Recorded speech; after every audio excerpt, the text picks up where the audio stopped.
The blackest eyes, the devil's eyes. Why don't we just wait here for a little while, see what happens? Do you want to die, Sidney? For England, James? No.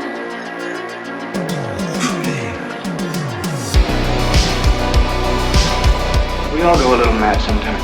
Fill your hand, you son of a bitch! Look what you did to him! I have come here to chew bubblegum and kick ass.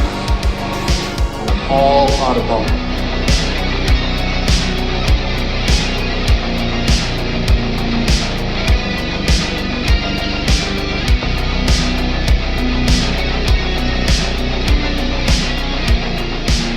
As you can see, I'm not happy.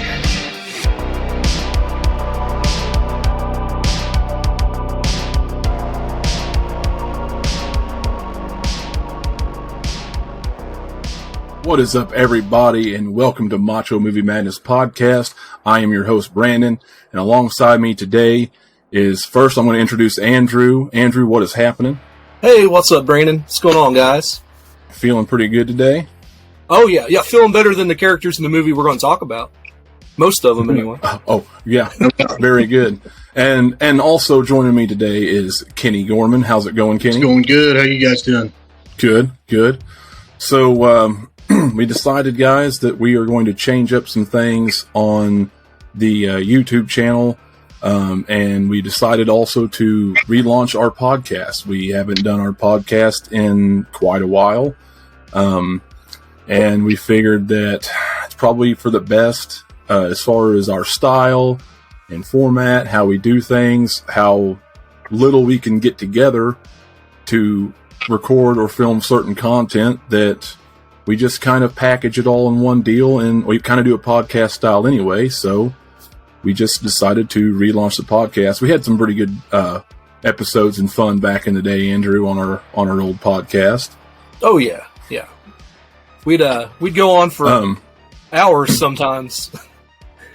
Yeah. We're not going to do that this time. We're going to keep it simpler this time. We're not going to go too long. But yeah, the reason why we decided this just because time and ease. There is still going to be some typical YouTube content, I think, on the channel here and there. If we decide we want to do anything as far as reviews on recent movies, or we have ideas for other things, I'm still going to be releasing some gameplay content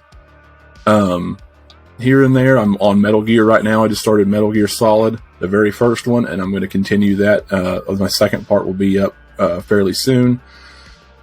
But yeah, we just figured we like to sit around and BS about movies anyway, and it's probably just better to do this. And I've been wanting to get our podcast going for a little while again anyway. You can catch all the other older podcasts. They're probably out there in podcast land, but we've got everything up in video form on our YouTube channel already. The YouTube channel's not going anywhere. I'm going to be cutting up pieces of this and posting the video version on YouTube still.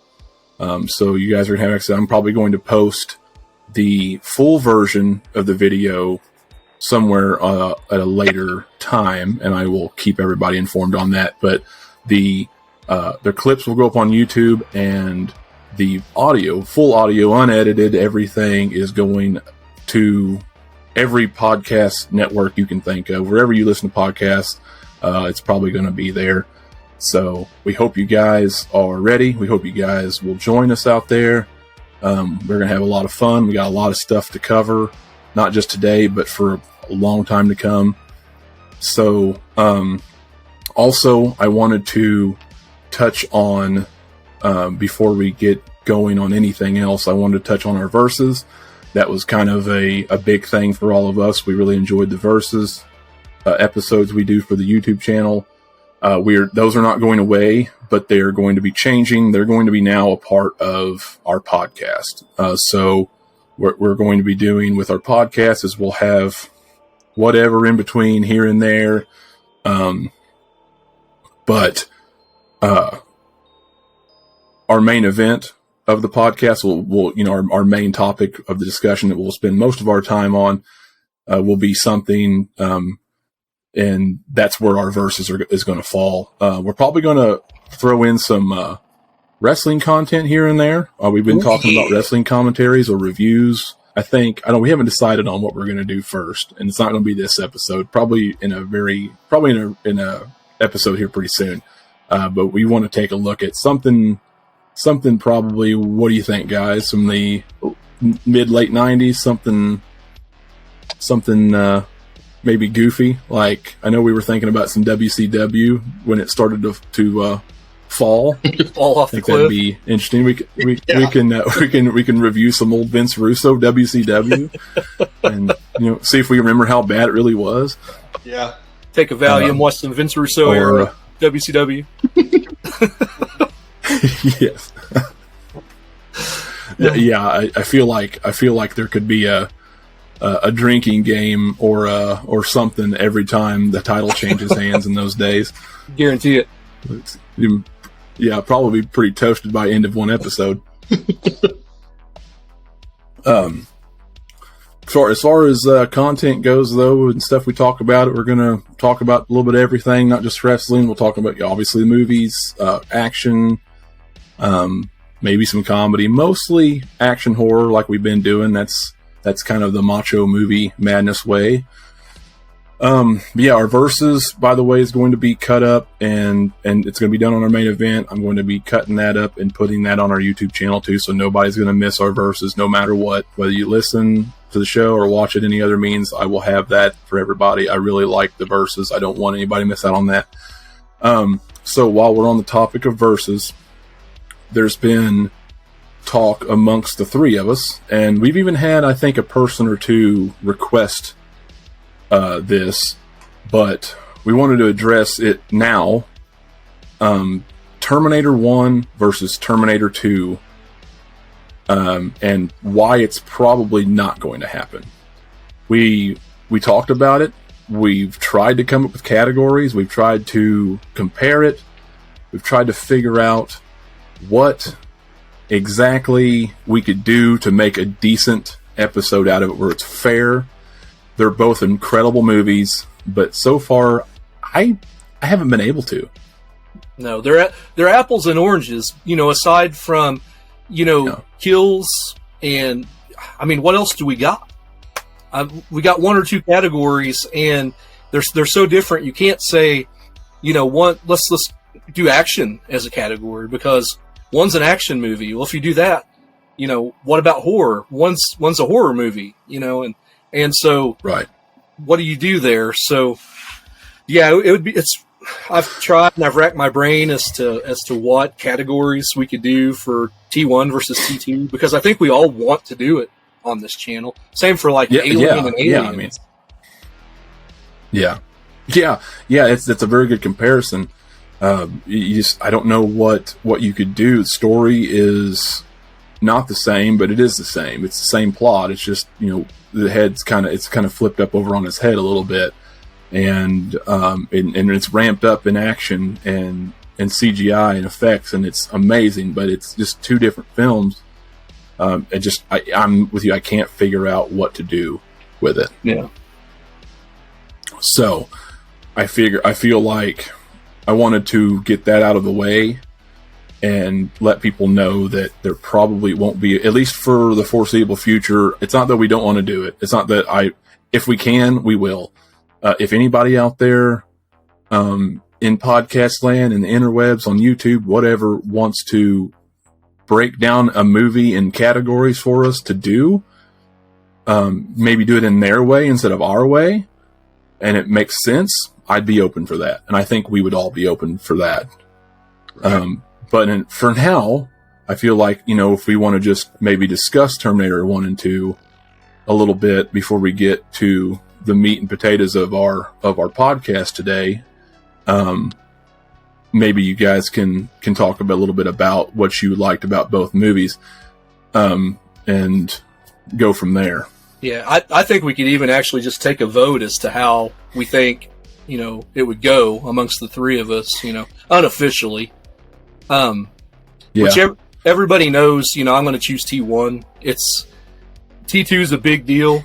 T1's more streamlined. It's a quicker watch. Like I said, I love almost everything about T2, but I absolutely love T1 and always have. And so it's no secret that's going to be my number one. Yeah. Well, for me, it would be 2. I mean, that's anybody who knows me, it's going to be the exact opposite. I love 1. I love the horror aspects of 1. The writing's incredible. That Teknar scene is one of the best scenes in film. And after listening to you, Andrew, and your review on your channel, Drew Reviews, by the way, go check it out. And then there was another breakdown a guy made on YouTube as well. Another video. Yeah, it was amazing. I think you shared it with me. Yeah, it was amazing and very, very well thought out movie. But I have to go with 2 just because of how it makes me feel. Like the ramped upness. You got the Guns N' Roses soundtrack. You've got the T-1000. Robert Patrick is a mean, fast-looking stud, and Arnold being a good guy, it's whatever, did a great job. But man, those effects, the scenes, man, most of it comes down to the T-1000 in this, right? In his scenes, just truly remarkable, man. It's like I don't know. It's pretty much no question for me. It's just how it makes me feel. What you got, Kenny? Well, I'm with Andrew on this one. T1, I prefer. T2 is an awesome movie, and no doubt about that. And it's hard to find sequels that stand together like T1 and T2. Because there's a lot of sequels out there that just completely take a dump on the first. And like most of the sequels in the franchise. Yes, right. we're not discussing those. Yeah. No. Kyle Reese's scene in the police department in that first one is one of my favorite movie scenes of all time. When he's describing the Terminator, and then you remember when they blew the truck, and you thought it was over. Oh, and then the metal skeleton rises up out of the deal. Man, that scared me when I was a kid. I mean, that was pure horror. Yeah. Oh, the thing about, I think what makes that scene so great is the tension that builds leading up to it. It's like and Andrew, you've mentioned this before, the pacing in T1 is much better. Yeah. And it's that it culminates right there, in that truck explosion scene, really. It's just nonstop. It's tension building. You're about to have a heart attack, and Kyle Reese finally gets that explosive into the tanker, and it blows up. It's just like, wow. And then, there's obviously more tension and some crazy stuff happen inside that factory at the end. Right. It comes back, so it doesn't ever let you rest very long. But it just seems like that big culmination is right there. Yeah. And then and then that's when the horror really sets in. You're like, oh my God, this is what this thing looks like. And it's just not stopping. Yeah. And I don't know if you guys have seen the outtakes. I have not. What's that? I had not. Yeah, we haven't seen outtakes. Oh, the outtakes. Sorry. So when they actually blew up that tanker truck, that is a model that actually blows up. And they were pulling it along with the string, and they actually broke the axles off the model, and they'd already set off the charges. And so there's actually some video of that online somewhere. I've seen it. and they had to rebuild the entire thing. Yeah, that's pretty cool. Really, it is. I'll have to check that out. But yeah, I like that, and a lot of people. Yeah, I don't think they're going to blow up a real tanker truck in a commercial area like that. Yeah. I mean, why not? Yeah. Yeah. But it looks real to me. It doesn't look like a model. You know, as some of the effects in that movie you could kind of hold against one, like the rubber head and stuff. But that one I didn't until I heard about it. I didn't know that was a model at all. No. Yeah, I mean, you know, it's also depends on when you watched it and the time. I mean, time ages everything, and you know, the new effects and new ways of doing things. You think that something in 2007 was never going to get any better looking, and then you go back and you watch Transformers now, and you're like, ugh. I mean, some of Transformers is okay, but some of the Transformers, like, ugh, this is rough, right? And that's not maybe even the best example. There's other examples out there far better. That this is just, I mean, hell, a lot of the early mid 2000s movies too. Matrix Revolutions, right? Or is it Reloaded? The second one, Reloaded. This is the one where he's fighting all the Agent Smiths. Yeah, all Agent Smiths, and you can see the CGI Keanu, and it's like, oh, man, I can look past it because I love the movie, but it's very noticeable now. Yeah. It's a little rough.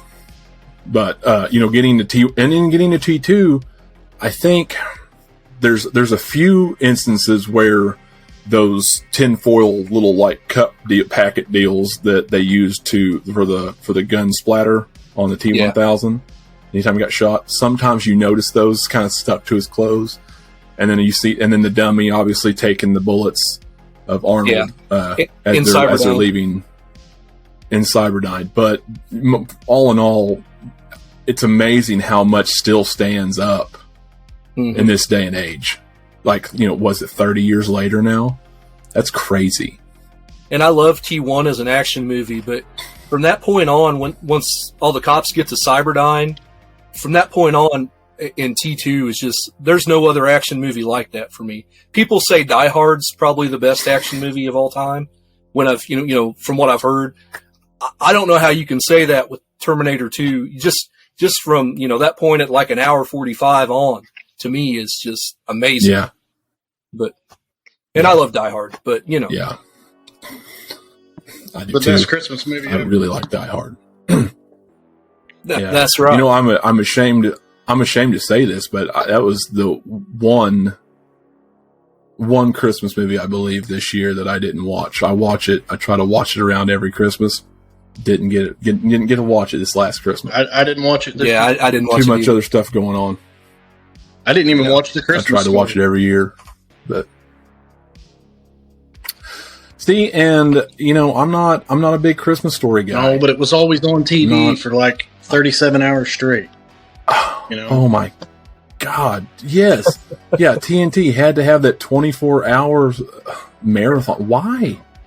It's not that good. Like, it's good, but it's not that good.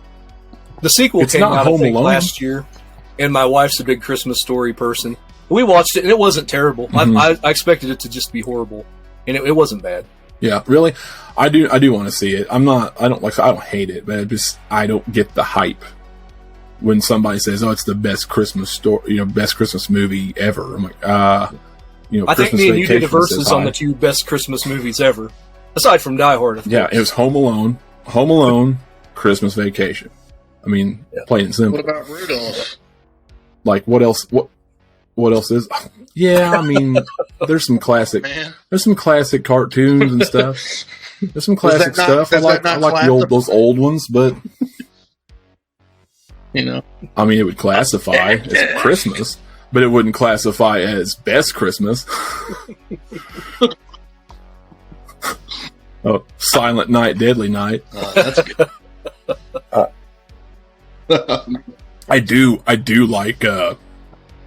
like the Santa Claus with Tim Allen. I do like that one. They're not bad. And I do like Jingle All the Way with Arnold, just because it's Arnold. What about a lot of hilarious? What about the Fat Man lines in that with Mel Gibson? I liked it. Oh, dude, I need to see it. I haven't watched it yet. I'm the only one who hasn't watched it. Yeah, it was really good. I need to see it. Yeah. And Walter Goggins, like that dude's hilarious. Is he as crazy as he should be in that? Yes. Perfect. That's awesome. I just expect I expect Mel Gibson to be a certain way now, kind of like I expect Jeff Goldblum to be just out of this world Jeff Goldblum, and that's like there's 2 or 3 people out there that like you just expect them to try and top their last performance every time of being this an absolute wacko, and it's Jeff Goldblum, Mel Gibson, and Nick Cage. Yes. Every time. Yes. Yeah. Speaking of which, Kenny, did you watch a series? Was it the Unbearable Weight of Massive Talent? I didn't watch it, and it's got Padel Pasco, or was it what's his name, Pasco? Yeah, I think so. Yeah, I probably just butchered that. Pedro Pascal. But Pascal, yes, thank you. So him and Nick Cage, you need to watch it. I keep seeing clips, and there's an LSD scene. It's yeah, you'll love it. Where they're you got the 2 old dudes sitting on the bench eating the ice cream, and they're like, yeah, that's the LSD scene. Yeah. Yeah, that's yeah. Man. Oh, it's great. I don't think I've laughed so hard with them trying to get over that wall. And I mean, it's you need to watch it like immediately. He talks to a younger version of himself, and he's got the little hair flipped down and just screams and yells and goes What's crazy. That available on? I don't know if it's on anything yet. I think I rented it on Vudu. I know that. That's where I saw it. Yeah, Redbox. You can Redbox it or Vudu it or something. You know how I feel about Redbox, but I know. Oh yeah, in this day and age, I don't blame you. I don't blame you. There's no hard feelings whatsoever. So yeah. Long story short, no Terminator 1 versus Terminator 2. Sorry to disappoint everybody. As much as we would like to do it, we love the films a lot, and we will talk about them any chance we absolutely get to talk about them and to praise them. The first 2. Only the first 2. I will talk about the other ones, but I will not praise them. It's more in a snickering fashion. Yeah. Yes. Yeah, I'll have some fun with it, but it's not going to be like, oh my god, this is funny. I want to watch this again. This is funny. This is the worst shit I've seen. 3 was terrible. And that even had Arnold in it. It was still terrible. Yeah, and I liked bits and pieces of it, but it was 4, mostly terrible. With Christian Bale. And who was the other guy? Sam Worthington? Crap. Yeah, I think so. Then those were 2 big actors. Yeah, there's some Salvation fans out there. You've got John Connor in the movie, and he's not even the most interesting character in the movie. What the heck? No. Yeah. And then I really the Genesis. It was Genesis. Yes. The time travel one. I can tell you the only thing I liked about Genesis was the first 30 minutes where it was Terminator 1, but like a worse version of Terminator 1. Yeah. I kind of enjoyed that. I didn't. There was things about Genesis that I liked. Yeah, there was things about Genesis that I did like, and I did. What took me out of it was when the chick that played Khaleesi, yes, was like slid the box truck and then fired out the door with one hand, a Desert Eagle with one hand. She's like 90 pounds. I'm like, no, firing a Deagle? No, I can't do it. Yeah, Deagle out the door, one handed. Sorry, can't do it. I don't care. I know you're tough. No, sorry. And then what was the last one? Dark Fate. The most recent one, Dark Fate. Really wanted to like that one because of Linda Hamilton.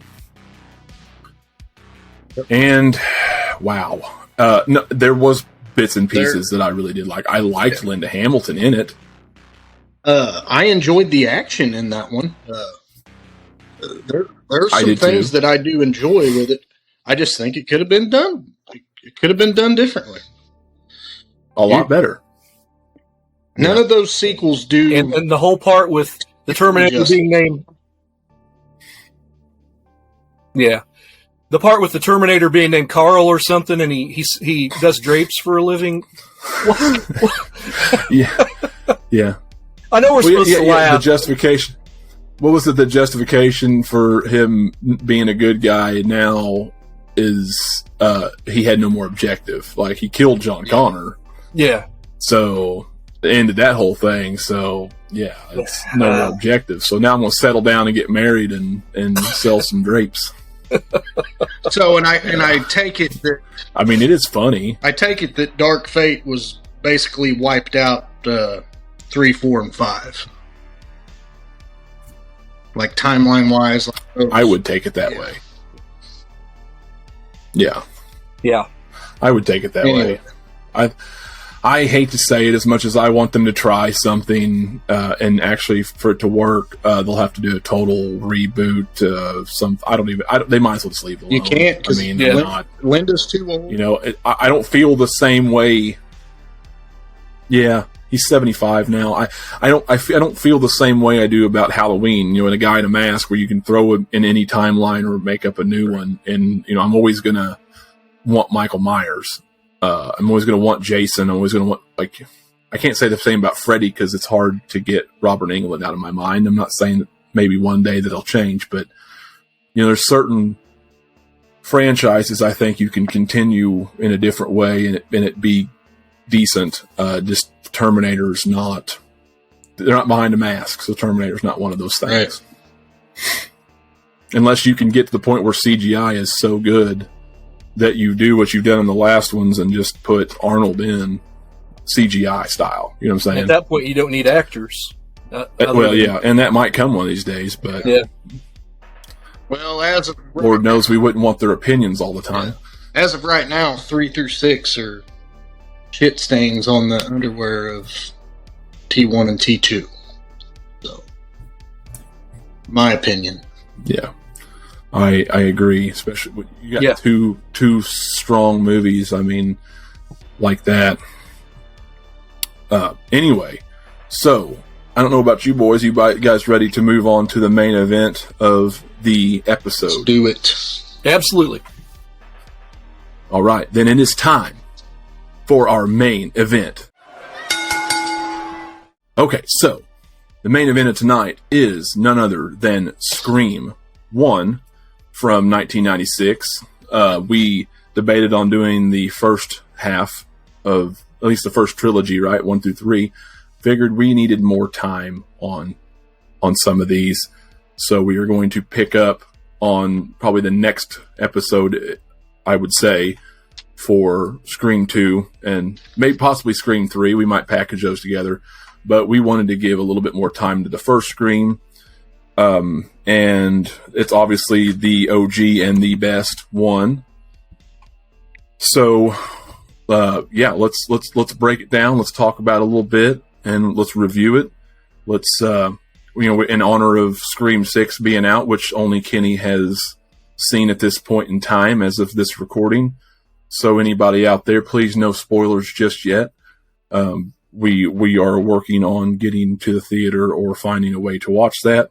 Everybody knows all this stuff I'm about to read off, but we're going to throw it out there anyway. It's released in 1996, a time where the slasher genre was all but dead, and really it was fading by the late 80s, early 90s anyway. There was a few stragglers out there into the mid-90s, Halloween 6, which I like, and we'll talk about that one of these days again, but kind of really one of the last...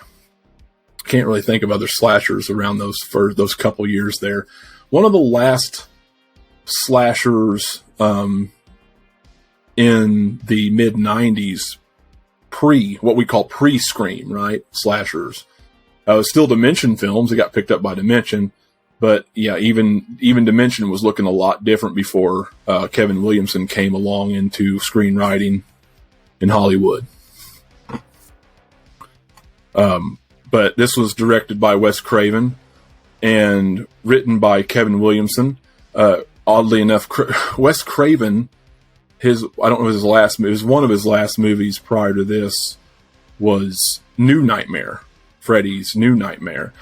And, that was more of a meta movie, and not as meta as this. Obviously, they perfected it in this one with the help of Kevin Williamson. I really liked New Nightmare. A lot of people do not, but I can recognize some of the problems with that one.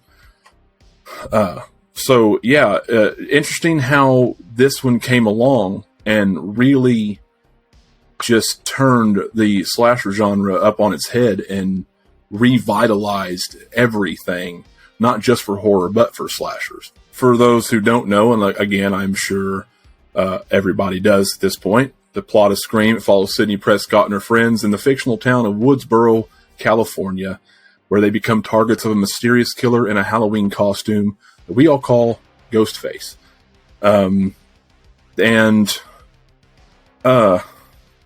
So apparently it was also inspired by some news stories that Williamson's seen on TV that were surrounding the case of the Gainesville Ripper. And it was originally titled Scary Movie before the Weinsteins changed the name, which is probably one of the only things that they've done well in any of their movies. Probably the best decision that they've made towards any of their movies. And filming...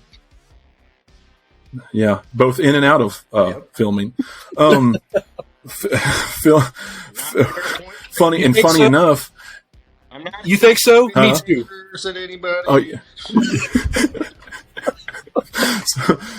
And funny enough, we'll talk about this in the next one when we get to a later iteration. But they actually touch on an ironic subplot here that covers some of the distastefulness of Hollywood that one of these brothers was involved in. We'll get to that in the next one. Filming of the movie took about 8 weeks, a little over 8 weeks, and the budget was $15 million, and the box office recorded $173 million. Woo! That is astronomical for a horror and slasher movie with that kind of budget. Not a huge budget. I think Halloween 4 was about $5 million, and that was 6 years prior. So, or I guess 8 years prior. So, yeah. So 15 million's it's not a big, it's not a small chunk of change, but it's not a huge chunk of change. But to have that kind of turnaround is pretty damn impressive, and I'd like to see, I'd like to say it was probably the writing that done this. What do you think, guys? You think it was more of the satirical writing of Kevin Williamson, where they kind of pretty much took all the cliches of horror and made some satire out of it? Yeah, I think the Weinsteins knew what they had when they read this thing, and that's why they threw so much money at it. Yeah, honestly. that's very possible. This is a slam dunk, no brainer, especially at the time. Of course, it's still a gamble at that point in time. What did you have? Sequels to like Hellraiser and maybe Candyman or something that time. Lawnmower Man 2 Beyond Cyberspace. Yeah. So, yeah. There was a risk, but looking at all the just junk, the script was a no-brainer. At least to me, it would appear that way. Yeah, I guess it's kind of hard to think of how, as an adult now, if I was placed back in 1995 and 6, it's hard to think, it's hard not to even think then that like, okay, this is something here. Let's turn this into kind of a comedy, but there's going to be a darkness here where, it's very real because you're going to have, this is kids killing kids or teens killing teens. This is not just some boogeyman or a zombie killer in the woods or a nightmare man. This is a peer, which you don't know it's a peer at the time, but this is a man, an actual man, and at the time was not that goofy of a costume. I thought it was, and they were they moved fast. they called you on the phone and harassed you on the phone. I mean, you feel alone. It pretty much just touches on everything as a kid that you would be scared of, in a realistic way. And I think it resonates even more now, even this first one, even, despite the 90s-ish side of things and some of the dialogue and the acting, and obviously the technology, I still think this is like kids' worst nightmare right now. Talking on the phone, that's scary. Like that's absolutely terrifying. But no, seriously, this hits all the right spots, and then you add to it with the brutality and the gore. And now we've seen stuff that is far gorier, and even later in the franchise, it gets gorier at places. But to see some of this stuff and some of the imagery was really shocking for the time. Differently, the gore. Yes, it really is, and still practically. So, and I think that always looks best when done right. And I can speak to the time, and I'm opening myself up for all kinds of age jokes here. But I was a senior in high school when this came out, and everybody was talking about this movie. I don't think I got to see it till it came out on VHS, like the following spring, or like right around the time I graduated high school.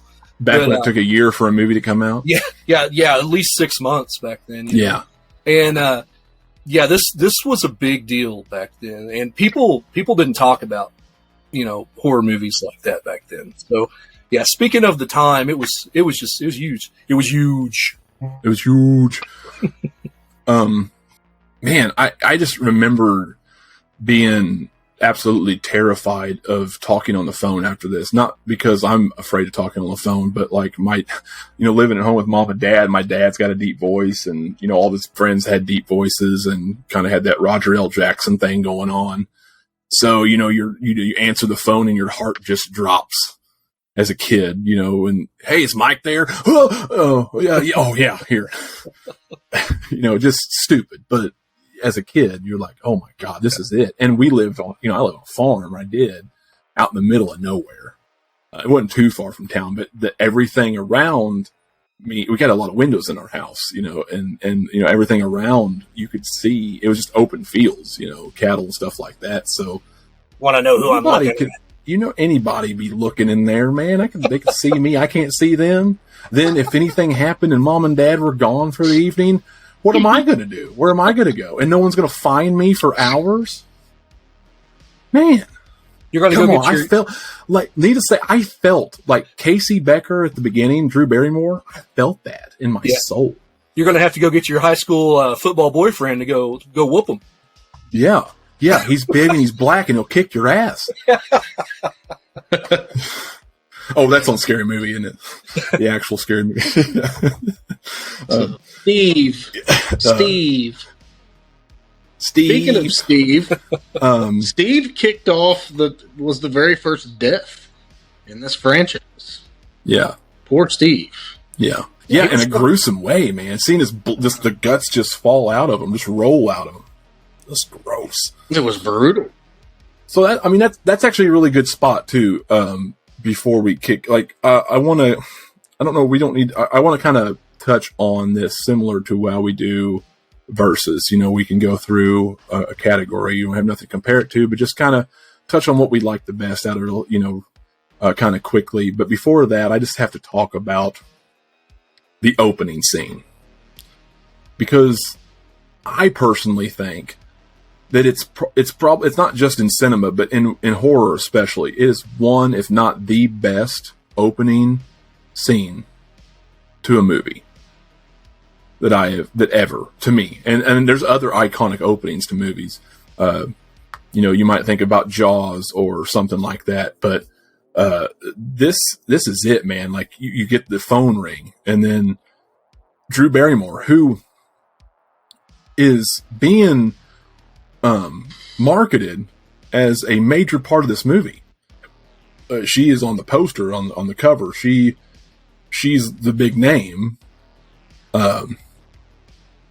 So you wouldn't expect her to just die in the first 10 minutes.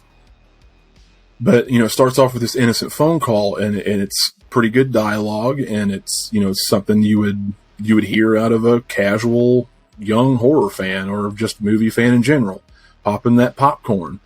And then you hear that, and the music plays a vital part in this too. But when he says, "I want to know who I'm looking at," and then you hear it, and then you see her face, and then that's when things start to shift, and he tries to cover it up, and just really, really good. I encourage anybody, if they haven't watched this in a while, they really need to go back and really analyze this whole scene and how it starts to the end, and the sheer innocence, and it goes dark, and it goes dark really quick, and it's shocking. And I mean, it might not be as shocking by today's standards, but dude, it really hits you. I think it's one of the best pieces of any film ever, for real.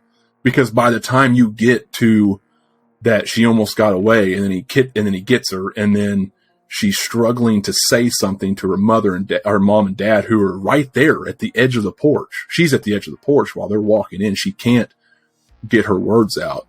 And then her mom hears the attack on the phone. And then the blood-curdling scream she gives when she sees Casey hanging, which, the entrails are coming out, the steam's coming off the ground. Just gross. But I'm telling you, it's one of the best pieces of film ever. Yeah. And I'm one of those people that I hadn't seen this in a long time. I saw it, back in high school, and I think I'd seen it once since then, and you just let me borrow the set. Mm-hmm. And I forgot how good that scene was. It's just shot well, acted it's well, so good. Edited together well. The score, everything about that movie or about that opening scene of that movie is just on point. Yes. Yeah. It was a great way to kick off that franchise. I mean, for sure. And for sure. To let you know this is a different world. I think it's safe to say that that's a pretty successful franchise. For sure. I don't hate any. And we'll talk about this as we go. There's not really a bad one. There's not. There's some really kick-ass ones, but no, that's a really good franchise. Yeah. Yeah. Even the low, it tells you something. There's not been as many as some other franchises, but it tells you something when even the low points in each movie, or the low points as the movies as a whole, are not near as low as the low points in other franchises. So what I want to do real quick, we'll just go down the list kind of like we do. You guys have anything you want to discuss or say, throw that in there too. No big deal. But story, we've already touched on the story a little bit. She's basically harassed along with her friends from a ghost face killer who has kicked off this crazy, shocking event by killing Casey Becker and her boyfriend Steve. You find out this is a year after Sidney Prescott, played by Neve Campbell, who it's a year after her mother was butchered and I think found it was at Town Square, something like that. Town Square. And that was a big shocking thing in a small town. It'd be a shocking thing in any small town. And this pretty much the year anniversary, and a killer is back. We don't know what's going on yet. It turns into a whodunit, which I also love. So you've got dark humor. You've got a lot of fourth wall breaking, cliche, satirical dialogue and points that Kevin Williamson writes in this script. Really brilliant, I think, especially for the time. And you talk about, I don't even know. You really don't find out till the end. There's two killers, not just one. It's not you're just running the mill deal with one guy. I mean, it's two. It's two people. I think that it's hard to say. I like the whodunit aspect, but it wasn't really hard to maybe it's easier to say that in hindsight, but it wasn't really hard to pin one of them down because Billy from the beginning, I mean, that dude looked guilty. Was pretty sketch. Yeah, for real. Yeah, I don't even know if I questioned Billy being the killer at any point, or if I would have. I think the biggest shock is finding out there's a second one. You know what I mean? There's a second guy. And I've not watched any of the extras, but it seems to me like he probably got cast because knowing Wes Craven, he bears so much of a resemblance to Johnny Depp to me from that Nightmare on Elm Street, that first movie. Just watching it the other day, I thought, man, he looks just like Johnny Depp in that movie. A lot of his looks, and he does. He's there with Sydney alone in the bedroom and everything. And I really got him confused as a kid. Really, Skeet Ulrich and Johnny Depp. Just like being at like the grocery store or Hometown Video, whatever, we were renting movies at the time, seeing the box art. Of course, Skeet Ulrich had the little facial hair on the box art, not 1 ounce of facial hair in the movie. Just a lot of, it's just only in the promotional stuff. Yeah, he did. You're right. And I thought that Nev Campbell, playing Sydney over Drew Barrymore was the absolute right call. Mm-hmm. I don't think you have a franchise without Nev Campbell. And she plays honestly, it with the right amount of vulnerability. Yeah.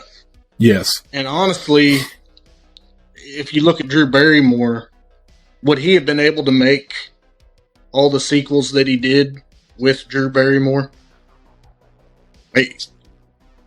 No, think absolutely Drew Barrymore not. would have been as committed to this as Nev Campbell was. No, pretty much. I don't think she would have had. Yeah. Yeah, and I think the series now can continue without her if need be, but then it was the right call. Yeah, it was the right call. So pretty much everything about the story and the script was pretty much masterful. Like I said, the two killers discovery, the fact that you have Randy Meek's character played by Jamie Kennedy, who was the horror expert. Loved that. He kind of explained the rules of a horror movie that was unintentionally set up by the first Halloween. You have to be the goody. You can't do this. You can't do that. You can't say, I'll be right back. They really brought that to the forefront and used that in the script for jokes and setups. And I thought that was really clever. I thought killer's motives were... I thought this was Jamie Kennedy's best performance of his entire career. As much as we love Malibu's Most Wanted. Oh, for sure. This is definitely tops for him. Yeah. Man, I said I got a game cast, man. Damn, I can't afford it. That's my favorite line in that movie.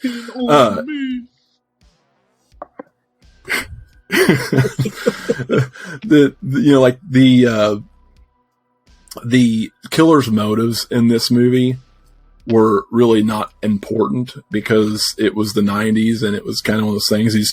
You're just a psychopath. But Stu didn't have much of one other than he was in love with Billy, and I think they pretty much all but confirmed that now. And they were fairly gay anyway, and with Billy, obviously his deep-seated mommy issues that you find out about, and that they explore that a little bit later on in the series as well. Obviously, Sydney's mother was kind of a hooah, if you will. Or if Dusty Rhodes had been here, he'd say, if you will. Yeah. Fat and loose, baby. Just, yeah. Yes, fat and loose, baby. Oof. Yeah.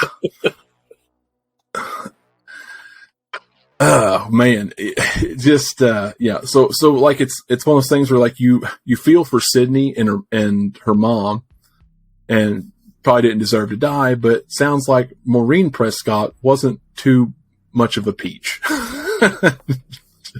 But yeah, I think story wise, everything was pretty much right on point and perfect. You get into the characters and the acting. I think, like you said, Jamie Kennedy, probably his best role. Nev Campbell was amazing. This Skeet Ulrich was a perfect psychopath.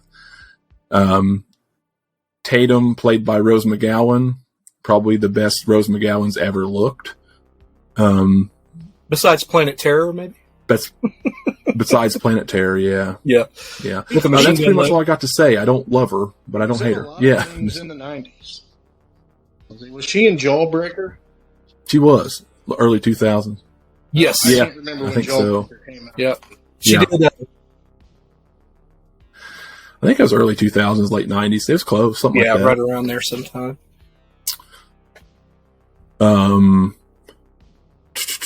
Who else we had? Matthew Lillard. Absolutely love Matthew Lillard. I'll just say it. He was absolutely over the top in this. And I have no idea why Wes Craven let him do that. Yeah, Matthew Lillard himself has said in interviews he doesn't know why Wes Craven let him do those things. Because he goes back and watches it now. He's like, oh. All the crazy it was just the right stuff amount he was doing.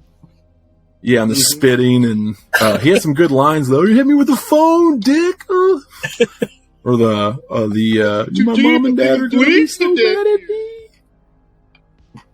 Yeah, I think I'm dying here, man.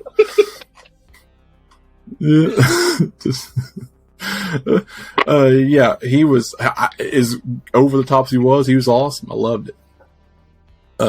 Everybody pretty much played their part and their role perfectly. I liked the characters. I liked the acting. There's not even one single character in this movie that I absolutely hated. You even got some old over the top. There's one character we haven't mentioned. Who's that? And that's Deputy Dewey.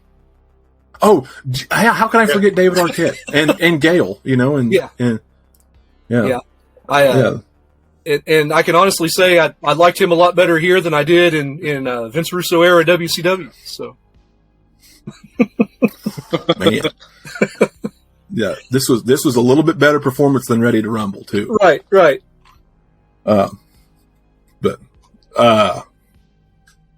This is poor Dewey, pre severed nerve and weird limp. Yeah, he's just a little deputy. And Gale Weathers, was it Gale Hailstorm or whatever in Scary Movie? Sherry O'Terry. With a lot better hair than she'd have in part 3. Oh my God. Oh, it's terrible. I think the best that Courtney Cox has ever looked, and it's very 90s looking, but the best she's ever looked was in Scream 2. Yeah, something about I think she's blacker hair and the red streaks and the makeup. What about 3,000 Miles to Graceland? Because she looked pretty good in that one. Oh yeah. Well, okay, I'll give you that. Yeah, I'll give you that. Okay.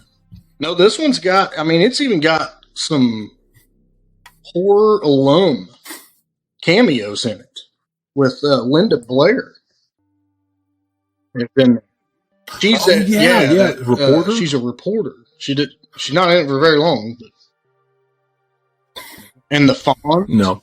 Yeah. Henry Winkler. The Fonzie, man. Henry Winkler. And nice supporting role.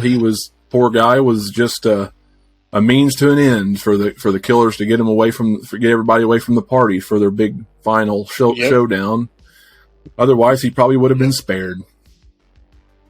And also, Wes Craven himself, the Fred the janitor, based on Freddy Krueger with his striped sweater and hat and was he a janitor? Mustache. Yeah, he was that janitor. Yeah. Henry Winkler come out. He heard noises and the ghost face was messing with him, and he heard noises. He come out and yelled something, and he just looked. The janitor was mopping the floor. He's like, "What?" And he's like, "Oh, not you, Fred." And then that was it. That was. So we can move on to the kills.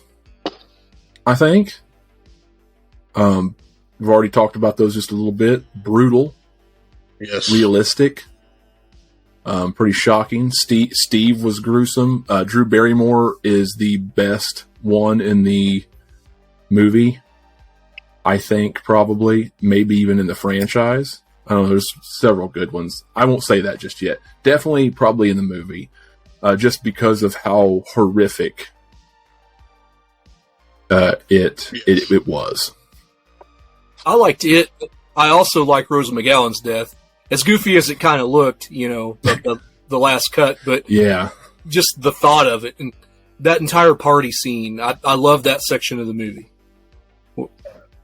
I do too. Her death was stupid. Like, if I could say one bad thing about the movie, and when you think about it, it's her death. It was like dumb. Yeah, I think it was creative. Yeah, I think that's why I like it. Considering, because considering, gosh damn, garage door. Going out the doggy considering door. Those things, which I don't know about all of them, but all the ones I've ever interacted with have had some kind of safety feature where like it detects underneath, like it won't go all the way down if you just like bump it or underneath it. And that may not be all of them. I could be wrong on that, but I've never just been around an electric, like automatic garage door that would just take you up or can bear your load, like your weight. I'm not sure it could carry the weight of a human being. That's what I'm saying. I don't know if, could it really, I mean, maybe Rose McGowan, she's not that big, but still, I would definitely question whether or not I can hold a 230-pound man like myself. I don't think I have to worry about any garage doors. He'd probably just have to cut me up before I reached the doggy flap. I couldn't even get through the dog flap anyway. So I'd pretty much just have to throw those beers and then try to shoulder tackle that door in. And I think they had to make something in that, so there was no windows, I don't think, to that garage. So that kind of sucks. Oh, that'd have been my only escape route. I don't know. I'd have to look. I'd have to watch again. I don't think there's any windows. That might have been her best bet. The layout of that house, by the way, is amazing, and it's real too. They kind of did some camera work on a couple of the rooms, but Dead Meat did a kind of walkthrough of that house. They got to stay the night there, and the layout is just as it is, and it's almost in the exact same shape. Like the same look anyway, that with very little updates as it was in the original. And I absolutely love that house, man. That is an iconic house. It is. For real. Just great. That's why I was so excited that it made a return in Scream 5. Yes, it did.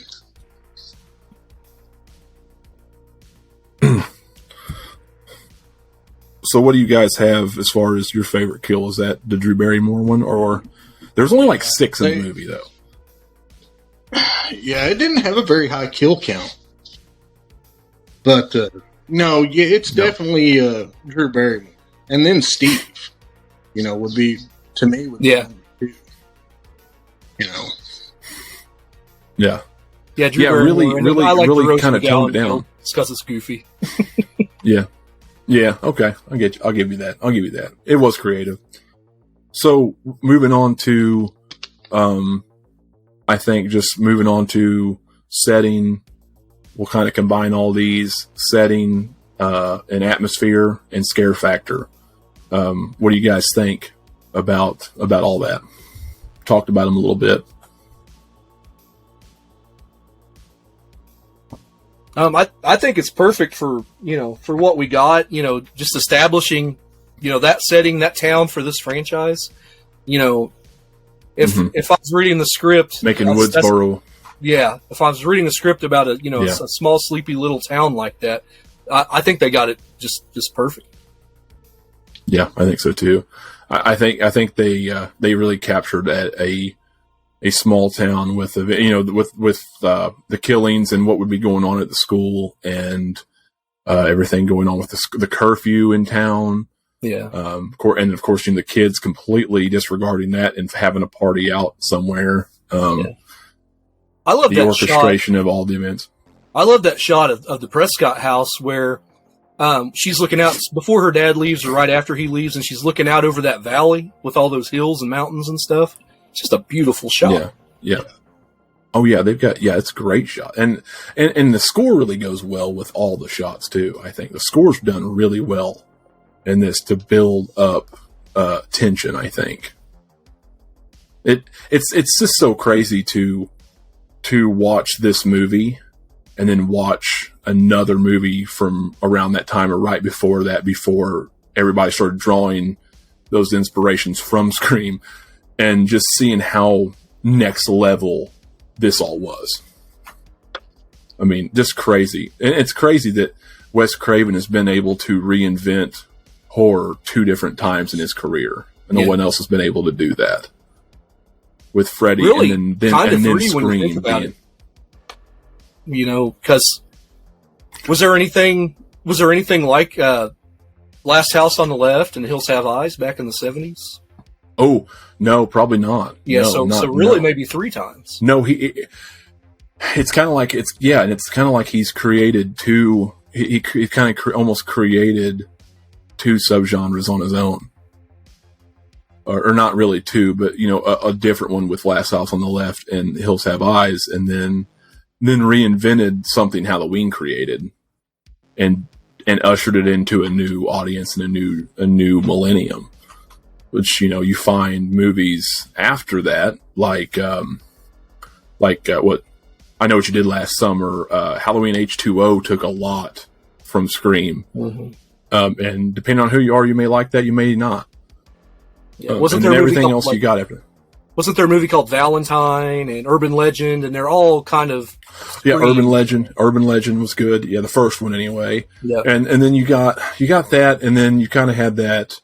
Then you had it die off again pretty quick because I think they got a little bit too silly. And I think when you see, I think it kind of ends again with, it's like that 3-4 years, 5 years, right? And then when Scream 3 ends in 2000, I don't think there's anything much right after that it's just not worth a damn, because then you've already got Final Destinations and House of 1,000 Corpses. Your splatter films start in, Saw will start in a couple years after that. And it really just kind of takes off from there. The Grudge brings Japanese horror in. And then you don't see slasher revitalized again until 2007, probably, right? There was the Behind the Mask, Beyond the Mask, something like that. Leslie Vernon. Leslie Vernon, yeah. Yeah, there's that. But beyond that, there's nothing you see again until 2007 with Rob Zombie's remake of Halloween, and then that brings in the reboot series of movies from Friday and so on. Yeah, the reboot wagon. Yeah, the reboot wagon starts.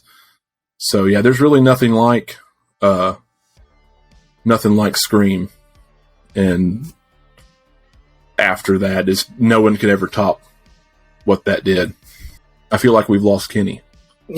Yeah, it seems like we have. Yeah. Hope Ghostface didn't get him. Yeah. Yeah, I think we've lost Kenny. We're gonna have to check on Kenny real quick. Hold on a second. This is what you get. The organic side of podcasting. Unedited. Send him another invite back. We can hopefully get him back in here. Make sure he wasn't taken by somebody. One thing we hadn't talked about a whole lot that I kind of like about these movies, and being as though a lot of them, you know, besides a few are teenagers running around doing the killings, is just how clumsy they are. A lot of times going upstairs, downstairs, getting hit by potted plants and everything, and yeah, they're not your typical strong killer. No, and I do love I love the how funny it is when Sydney gets that first call from Ghostface where he asked her if she likes scary movies, and then she's like, "No, I hate those stupid things. You know that some dumb big-breasted bimbos always doing something and then, making bad decisions, basically, instead of she's running up the stairs instead of, running out the front door. It's insulting. And then, he gets her in a spot where he gets in the house where she has to run up the stairs. Like just 2 minutes later. Yeah. I thought that was a really interesting setup. I don't know who came up with it, but, or if it just happened, but that little, like, kind of makeshift lock that she was able to do, with the doors. Yeah, I guess I've forgotten that part already, or maybe I got up to get something to drink. But yeah, I don't. What exactly did she do? And I guess Ghostface is struck again. So if you're out there seeing this, I guess I'll be back for the sequel. Did you stay in this whole time? Yep. Okay. Yeah. I don't know what happened with Kenny, and then then I got kicked all of a sudden, and it said that my internet went down. So I don't know what the heck happened. How weird, man. Anyway, we were kind of towards the end of our podcast anyway, getting toward the end. We might as well go ahead and start wrapping up. Apologize to that, folks. It's just how things go.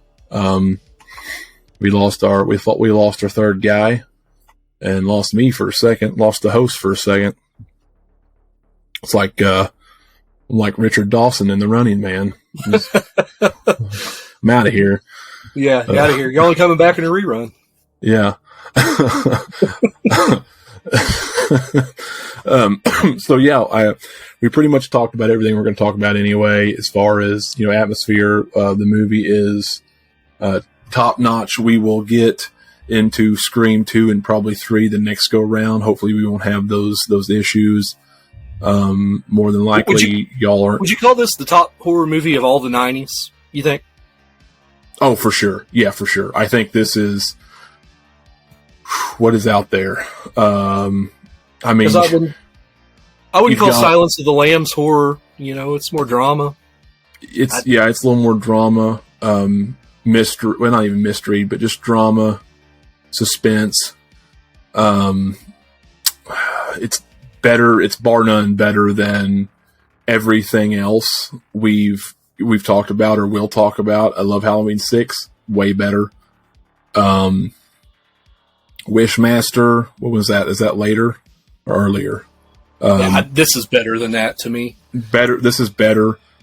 Slasher or not, this is better than everything you come across. I Know What You Did Last Summer. It's good. This is better. This is what started it all. H2O was good. This is better.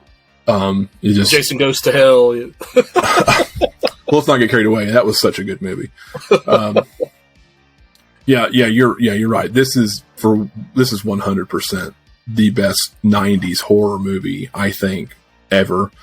And man, you put it in I don't know where you put it. You rank it in a list of all time films for the 90s, but I feel like it would be up there as well. I don't know if it's top 15, maybe. I was going to say top 20, top 15, just because I'm not going to sit here and think about all the stuff in the 90s. There's a lot of, even though a lot of stuff was corny, there's a lot of good stuff in the 90s. But I'd say I wouldn't be surprised if I put it, after thinking about it for a little while, if I put it in the top 15, top 10, all 90s movies. Definitely number one in horror. I'd give this movie, if I had to rate it, 4 knives out of 5. Maybe I'd say I'd give it 4.7 knives out of 5. Yeah, that's probably about the right score, because this really does hit all the marks. Even when some of the stuff's hokey, I feel like it was meant to be that way, or just worked out that way with Matthew Lillard or whatnot. The music hits, the suspense and the horror hits, all the right marks. The dialogue is perfect. Kevin Williamson goes on to make a lot of other things in the 90s, right? Dawson's Creek and all, pretty much be tied, The Faculty, pretty much tied to anything that you're going to like in the 90s, the late 90s. Just everything is right on the button here. First viewing the mystery is yeah, exactly. First viewing the mystery and just taking in the shock of everything is truly incredible. Obviously no film is perfect. I don't know if I could ever give a perfect score to a movie. So I'm going to give this one about as close as I can get it, and that's 4.7. So, I'm going to go 8.5 out of 10. 8.5 out of 10. I rate on the IMDb scale, so. Yeah. I'm going to go 8.5 out of 10. It's top, like we said, it's top notch as far as horror in the 90s goes. I wouldn't even know what to rate it against from the 80s or 70s, that's like that, but it's tops for me in the 90s for sure. Yeah. Well, even though we have sadly lost Kenny, we'll see if we can't dig him up and resurrect him in the next podcast. Maybe clone him. We'll clone him. Yeah, we'll clone his DNA and get a new one in here. We'll get his. We'll get Kenny through. 8. We'll figure out what Kenny. Yes. We'll figure out what his malfunction was in right after this, and we'll hopefully be able to rectify that. In the next one, we will be talking Scream 2 and probably 3, and then whatever else we come up with at the time. We will get his rating of Scream 1 as well, since he missed out on that. Just minor hiccups for the first one. Obviously, we're relaunching and trying to get used to a new platform here to try and improve our situation. So, we will do that next time. I hope you guys still enjoy this and tune in for the next one. Be on the lookout for all of our YouTube videos. Macho Movie Madness on YouTube. We're going to have all kinds of stuff still going on that. Andrew has Drew Reviews. I also have a solo channel now on YouTube called Smith's Grove Sanitarium. I've been starting off the channel by reviewing and retrospective the Halloween franchise, my favorite franchise of all time. And we'll be moving on to other things eventually, but still just released Halloween 4. Andrew, you got a cool Terminator 2 review up, and Species, you just covered Species. We did try to do a commentary on The Hidden, and it just didn't work out. They kept blocking everything. We had some, that was our first attempt too, and we're noobs, so we had some issues with the recorded audio. And Brandon needed to see The Hidden anyway, so yeah, I needed to see it anyway. It was actually a pretty cool little video. I hate that we couldn't make that work, and everything I tried to do with it after YouTube just blocked for copyright, which is crazy for that movie being the hidden gem that it is. But anyway, yeah. So guys, we'll see you real soon with a podcast. We're going to have the next episode probably in the next week or so, and we're going to try and get these out every couple weeks, and our goal is to do one a week eventually. So that's what we're hoping for. We're just going to get the kinks worked out and get our set schedule, and we'll let you all know. Thank you for joining us, and we will be back soon along with Kenny, hopefully.